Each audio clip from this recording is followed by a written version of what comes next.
90 రోజుల కోర్సు పూర్తి చేస్తే చాలు 100% ప్లేస్మెంట్ సపోర్ట్ తో సాఫ్ట్వేర్ జాబ్ మీ సొంతం. వెంటనే కోడ్ జ్ఞాన్ డెస్టినేషన్ ని సంప్రదించండి. నమస్కారం డాక్టర్ షియాచి అనంతకృష్ణ స్వామి గారు. నమస్కారం. చాలా మంది 2025లో క్లాసెస్ ఎప్పుడెప్పుడు ఎక్కడెక్కడ ఉండే అవకాశం ఉంటుందని చెప్పేసి అడుగుతున్నారు. ఎక్కడ ఉండే అవకాశం ఉంటుంది? మనకి ఇప్పుడు 16th మార్చ్ అండి హైదరాబాద్లో ఉంది. హ్మ్.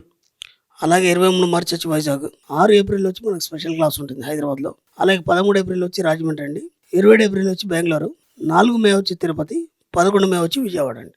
ఓకే. ఈ విధంగా వీలైన తొందరగా ఎన్రోల్ చేసుకోండి. చాలా రష్గా ఉన్నాయి సమ్మర్ కాబట్టి తొందరగా ఎన్రోల్ చేసుకునే ప్రయత్నం చేయండి. 716 మనీ మంత్ర వీడియో. ప్రీవియస్ వీడియోలో మీరు చెప్పినటువంటి ఒక మాట చాలా బాగా నచ్చింది నాకు. ప్రగాఢ వాంఛ. ఒక మనిషికి ఆలోచన స్థితిని, ఆ సంకల్పం బలంగా పెంచి కనుక మనం ఇచ్చేయగలిగితే, చాలా మంది అంటే చాలా రకాలుగా నేను చాలా రోజులుగా విన్నట్టుంటే, సంకల్పం ఎంత గొప్పగా ఉంటే అదంత గొప్పగా జరుగుతుంది అని చెప్పి అంటే దీన్ని మనం సంకల్పం అంత గొప్పగా ఉంటాయి. ఆ ప్రగాఢ వాంఛ అనేటువంటి ఓడితోటి మీరు మొత్తం చెప్పినటువంటి వీడియో చాలా బాగా అంతా సబ్జెక్ట్ గురించి, ఓన్లీ సబ్జెక్ట్. అవును, మొత్తం సబ్జెక్ట్. అవును, చాలా నేర్చుకోవడానికి ఉండేటువంటి విషయాలు అందులో చాలా ఎక్కువ ఉన్నాయి. Thank you so much for that. So 716 money మంత్ర వీడియోలు ఏం చెప్తున్నారు? ఒక వ్యాపారం చేసుకుంటూ ఎన్ని సంవత్సరాలు గడుపుతారు మీరు? ఒక వ్యాపారం ఉంది, అప్పుడు వ్యక్తి అనుకుంటాడంటే నాకు ఇదే అనుభవం ఉంది, మా తాతల తండ్రుల నుంచి ఇదే అనుభవం ఉంది, ఇంకా నేను కొత్తగా ఏం చేయలేను. ఓకేనా? అలా అనుకుంటే అదే వ్యాపారంలో కొనసాగుతూ ఉంటారు. ఇప్పుడు మనకు పల్లెటూరులలో చూస్తే ఒక వ్యాపారి ఉంటాడు, కిరాణా కొట్టేదో ఉంటుంది, 30 సంవత్సరాల నుంచి అదే కిరాణా కొట్టు, ఇంకా కొత్తగా ఏం చేయడు ఆయన. అర్థమైందా? ఆ కిరాణా కొట్టులోనే కొన్ని మార్పులు చేస్తాడు తప్ప ఇంకా కొత్త బిజినెస్ వైపు వెళ్ళాడు. ఎందుకంటే కొత్త వైపు బిజినెస్ నాకు అనుభవం లేదు అని ఒక భావంతో అక్కడ ఆగిపోతాడు. ఇప్పుడు వేరే వాళ్ళు ఒక ఫర్టిలైజర్స్ ఉంది, లేకపోతే ఇంకా ఎంటర్ప్రైజెస్ ఉంది, ఉన్నాయి, వాళ్ళకి ఎలాంటి అనుభవం లేదు, వాళ్ళు కొత్తగానే పెట్టారు, వాళ్ళు సక్సెస్ అయినారు. కానీ నీకు నమ్మకం లేదు కదా, ఈ బిజినెస్ కాకుండా నేను వేరే చేస్తే సక్సెస్ అవుతానని. కాబట్టి అక్కడే ఉండిపోయినావు. ఒకే వ్యాపారాన్ని పట్టుకొని ఎన్ని సంవత్సరాలు సాగదీస్తావు? ఎందుకు భిన్న వ్యాపారాలు చేయాలి? ధీరుభాయ్ అంబానీ వాళ్ళ నాన్న జాబ్ చేద్దామని చెప్పేసి ఇంటర్వ్యూకి వెళ్ళాడు. ఆయన 6 అంతస్తులకి పైకి వెళ్ళాడు. 6 అంతస్తులు అప్పుడు లిఫ్ట్ లేదు. 6 అంతస్తులకి పైకి వెళ్ళిన తర్వాత కూర్చున్నాడు, ఇంటర్వ్యూ చేశారు, అంతా అయిపోయిన తర్వాత యు ఆర్ అన్ఫిట్ దింగ్ జాబ్ అన్నాడు. ఎంత బాధ అనిపించింది దానికి. ఆ జాబ్ చేస్తే కానీ నడవదు ఆయనకి. ఇంటికి వచ్చాడు, పడుకున్నాడు. పడుకున్న తర్వాత ఆ మాటలు వినిపిస్తున్నాయి, నువ్వు జాబ్కు పనికిరావు, నువ్వు జాబ్కు పనికిరావు, ఈ జాబ్. ఎస్, ఈ జాబ్కు పనికిరావు అన్నాడు కదా, అంటే ఈ జాబ్కి నేను అర్హుణ్ణి కాదు, కానీ నేను జాబ్ లేయడానికి అర్హుణ్ణి కదా,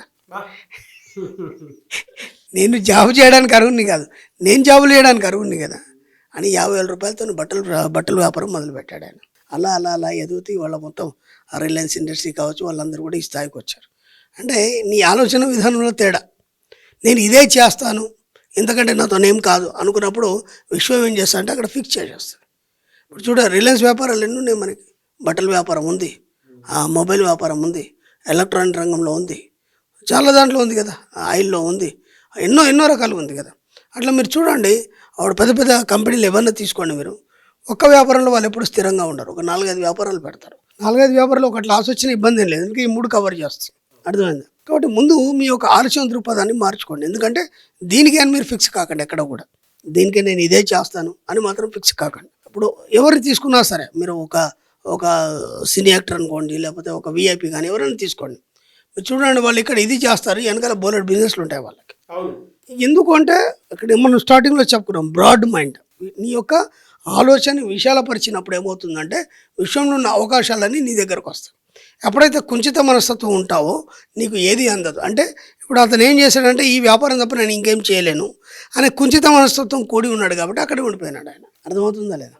కాబట్టి మెల్లిగా ఏం చేయాలంటే మీరు ఏదైతే వ్యాపారం చేస్తున్నారో దాంతో మనం ఏం చేయాలంటే ముందు ప్యాసివ్ ఇన్కమ్ పెంచుకునే ప్రయత్నం చేయాలి. ప్యాసివ్ ఇన్కమ్ మీద కూడా నేను చాలా వీడియోలు చేశాను. ఇప్పుడు ఏంటంటే ఒకటే వ్యాపారం కాకుండా ముందేం చేయాలంటే ఇంకో వ్యాపారం మొదలు పెట్టకుండా, ఇప్పుడు ఇంకో వ్యాపారం మొదలు పెట్టాలంటే మీకు పెట్టుబడి కావాలి, అదంతా జనాలు కావాలి, ఎంప్లాయీస్ కావాలి, అంతా రిస్క్ అవుతుంది. కాబట్టి ముందేం చేస్తారంటే ఈ ఉన్న బిజినెస్తోనే ఒక ప్యాసివ్ ఇన్కమ్ని సైడ్లో మెల్లిగా పెంచుకోవడం మొదలు పెట్టాలి. ఓకేనా? అది ఒక 6 నెలలు ఏడాది అయిపోయేలోపు ఇంకొక ప్యాసివ్ ఇన్కమ్ని తయారు చేసుకోండి. ఓకేనా? అట్లా ఒక 2-3 ఇయర్స్లో ఏం చేస్తారంటే 3-4 ప్యాసివ్ ఇన్కమ్ని స్టార్ట్ చేసుకోండి. రెగ్యులర్ బిజినెస్ ఇది అలాగే ఉంటుంది. ఎందుకంటే ఇది వదిలిపెట్టి దాన్ని పట్టుకుంటే మళ్ళీ ఇది పోయింది అనుకోండి, అది పోయింది అనుకోండి, ఇటు కాకుండా పోతారు. ఇప్పుడు ఈ 2-3 రకాలుగా మీకు ప్యాసివ్ ఇన్కమ్ స్టార్ట్ అయింది. ఇప్పుడు ఏం చేస్తారంటే ఒక కొత్త బిజినెస్ గురించి చక్కగా ఒక ప్లాన్ చేయండి. ఆ కొత్త బిజినెస్ కూడా ఎలా ఉండాలంటే బిజినెస్లో రిస్క్ ఉంటుంది, లాభ నష్టాలు ఉంటాయి, ఇట్లాంటి మాటలు మాట్లాడకండి. మన సబ్జెక్టులో లేవు. ఎందుకంటే మన సబ్జెక్టులో నువ్వు విజయం సాధించడానికి పుట్టావు. అది మనం ఎన్నోసార్లు చెప్పుకున్నాం. నువ్వు ఎందుకు పుట్టావు అంటే నువ్వు సృష్టి చేయడానికి పుట్టావు, నువ్వు విజయం సాధించడానికి పుట్టావు. కాబట్టి మన సబ్జెక్టులో గెలిపోవటం లేవు. కాబట్టి ఇప్పుడు ఏం చేస్తారంటే మన సబ్జెక్ట్లో రిస్క్ ఉండదు, మనం స్పాట్ వర్క్ చేస్తాం. కాబట్టి తర్వాత ఒక వ్యాపారం గురించి ఆలోచించండి. అది ఎంత పర్ఫెక్ట్గా ఉండాలంటే మీరు ఇంకొక 6 నెలలు ఏడాది టైం తీసుకున్నా సరే అక్కడ కూడా మీరు తగ్గకుండా చక్కని ప్లాన్ చేసుకోండి. ప్లాన్ చేసుకుని ఏం చేస్తారంటే ఈ వచ్చిన ప్యాసివ్ ఇన్కమ్ని దాంట్లో పెట్టండి. ఈ వ్యాపారం ఇలాగే రెగ్యులర్గా ఉంటుంది కాబట్టి మీకు ఇబ్బంది ఏమి ఉండదు. ఆ ప్యాసివ్ ఇన్కమ్ మాత్రం అటు షిఫ్ట్ చేయండి. షిఫ్ట్ చేస్తే మీరు ఒక ఏడాది ఏమవుతుంటే అది బిజినెస్ అనేది డెవలప్మెంట్ అయితే మీకు ప్రాఫిట్స్ వస్తాయి. ఇప్పుడు ఏమైపోయింది, ఇటు పాసివ్ ఇన్కమ్ తయారైంది, అటు కొత్త బిజినెస్ స్టార్ట్ అయింది. ఇప్పుడు ఏం చేస్తారంటే ఈ 3 కలిసి ఒక పెద్ద బిజినెస్ స్టార్ట్ చేయండి. ఓకేనా? అది కూడా ఎలా ఉండాలంటే హాయిగా సుఖంగా మనం ఇబ్బంది పడి మనం రిస్క్ చేస్తూ అటు ఇటు పరిగెత్తడాలు ఉండదు. మనం హాయి కూర్చుని దగ్గరే ఉంటాం, వర్క్ అంతా నడుస్తుంటుంది.